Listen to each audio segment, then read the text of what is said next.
Hi there, Chris here. So I got some questions about the scrappy binding I did on my last quilt here, so I want to show you how I make it. So I typically cut my binding at 2.5 inches, so I have a bucket here of just 2.5 inch strips. Normally whenever I finish a quilt, I'll just take whatever little bit of binding I have left and add it onto my roll of scrappy binding.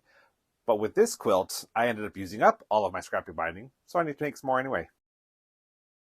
So I prefer a 2.5 inch strip for my binding, and this is just cut on the straight of grain.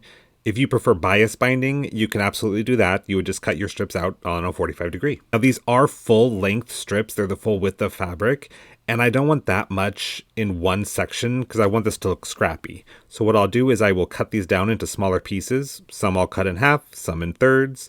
I just want them to be about 12 inches or longer when I'm cutting my pieces. I do want to get a good variety of color, so I'll just go through and pull random pieces. And now that we have a healthy mix of colors, we can head over to the sewing machine. Alright, so when I am joining my binding, I prefer to do it with a 45-degree seam. That really just helps reduce the bulk in your binding as you're attaching it to your quilt. So I just start by taking the two pieces, and you want them to be at a right angle to each other, so a good 90 degrees between the pieces. Then what you're going to do is sew from where the pieces meet right here to right here. So right in that little V where the two fabrics join, you'll sew a seam straight across. Here you can see that seam, and what happens when you sew it like this is when you open it, it continues straight across. So I'll just go through and randomly join the rest of the pieces together. As you're sewing your strips together, you will want to make sure that they are right sides together. Now with prints that's easy to tell, but sometimes with solids I can get a little mixed up.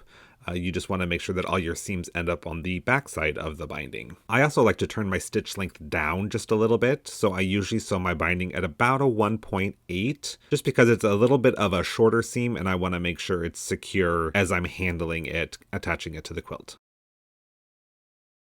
Alright, now that they're all joined together, we need to trim them. You could take this over to your mat and cut it with your rotary cutter. I just do it with my scissors. I find it to be a little faster. So I will trim away the little excess that sticks out, and then about 1/4 of an inch from the seam. I'll also obviously trim the thread in between them.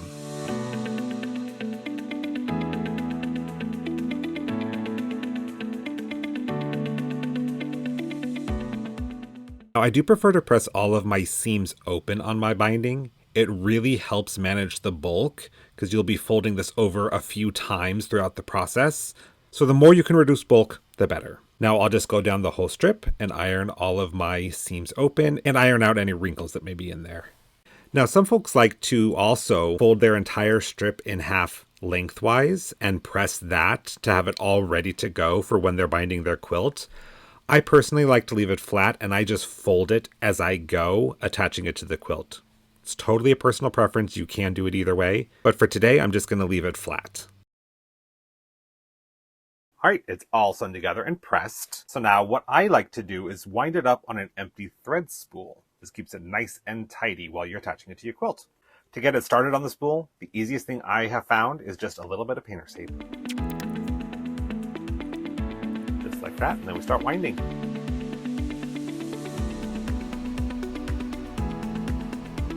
So it's all ready for my next scrappy quilt. And as I do other non-scrappy quilts with binding, anything left over I'll just keep adding on to the end. This will get larger and larger and smaller when I use it.